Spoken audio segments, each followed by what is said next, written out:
Nation on the phone with us during the pandemic. You staying sane, brother? Yeah, man, I'm doing what I can. You know, it's a weird time. Got to keep the brain occupied, keep the mind occupied, keep the spirits high, and the liquor flowing, and everybody will be fine. At least you have a dog. That gets you out of the house every once in a while, hey?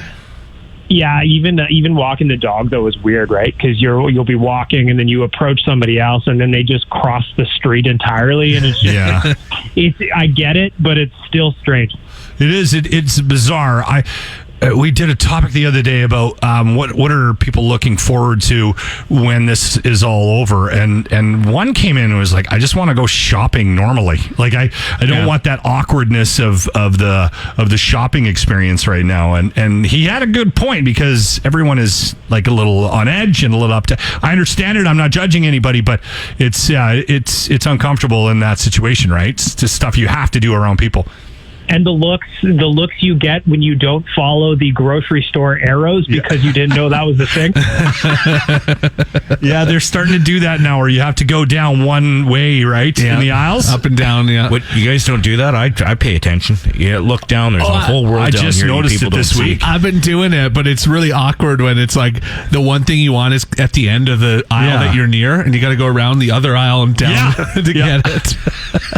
Just get your steps in. That's all it is. Just get a little bit of exercise. One of the things I've been looking for, again, it's tough right now building any sort of sportscast every day. We're doing it, and a lot of the sports is about how the pandemic is impacting it. But I've also been scrubbing and scouring for any sort of news that gives us hope that the sporting world is going to return to some sense of normalcy. And I got that from that Bob Nicholson interview that he did yesterday, where he was saying, and obviously he's part of these conversations, where he was saying, listen, the league is determined to find a way to finish the 2019-2020 season, regardless of how that looks. It looks like they're motivated. Yeah, I mean, they're even talking about, at this point, pushing the start of next season back into November just to try and get a resolve on the 2019-2020 season. So you have to. Obviously, there are a lot of questions that are going to need answers, and there's going to be a lot of compromises from both the NHLPA and the league itself before anything can get done. But they're working on it. Obviously, there's a lot of money at stake for both the players and the league, and they really want to get something going. So, I mean, I hope it happens. I think that sports can be a great uniter for people, and like you said, a sense of normalcy. And, you know, my hopes are high. Logic would dictate that it probably isn't going to happen, seeing as, you know, we were just talking about arrows at the grocery store telling you which way you're allowed to walk around. But, you know, I'm hopeful. I'm hopeful that they'll be able to find a way to get it done. One of the things that I noticed this morning, one of the things that I think will happen as a result of the pandemic, I think a lot of careers may end a little bit earlier than some people had expected or anticipated in their own lives. Like Christopher Teague, not that he's been playing in the NHL for the last couple of years, but here's a guy that's overseas trying to maybe make a comeback and do one last run, and he's just like, I'm done, right?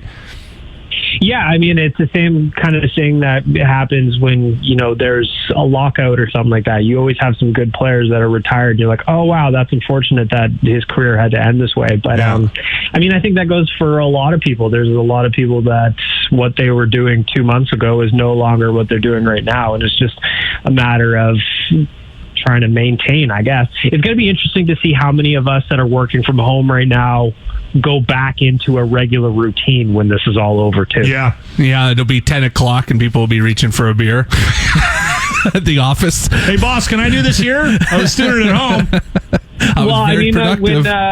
I feel like when things are allowed to be normal a little bit, we need to put in some Vegas-style rules, maybe a couple of camping rules, so that if you want to walk around with a beer anymore, you're kind of allowed to.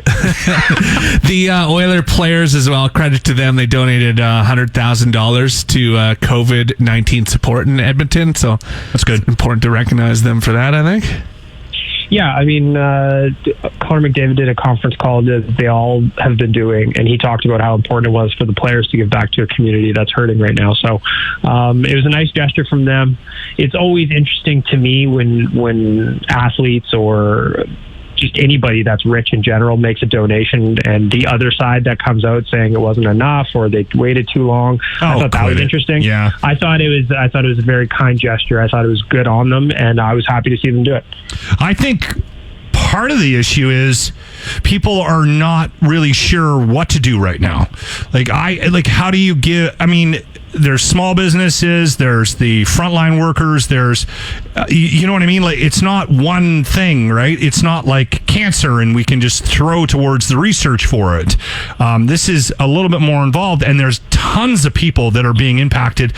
So how do you make that decision, right? Like, it's not easy. So, yeah. Well, it's like you just said, it's not just one sector of society. If everybody is in this together and everybody's struggling, and there's some of us that are still lucky to be working, but there's a lot of people that aren't. So this is impacting everybody, and it's going to be up to everyone to work together to try and get through it, because this is a very strange time to be alive, to say the least. Yeah.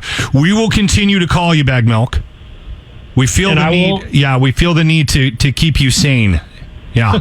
Well, I will continue to put pants on for these phone calls. Awesome. Even though you guys can't see it. Yeah. But just know, I showered today for you. I Thank put you. pants on. That is probably going to be the highlight of my day. So It's all thank you very much for the call. That's all we can ask for. We'll talk next week, brother. Take care, man.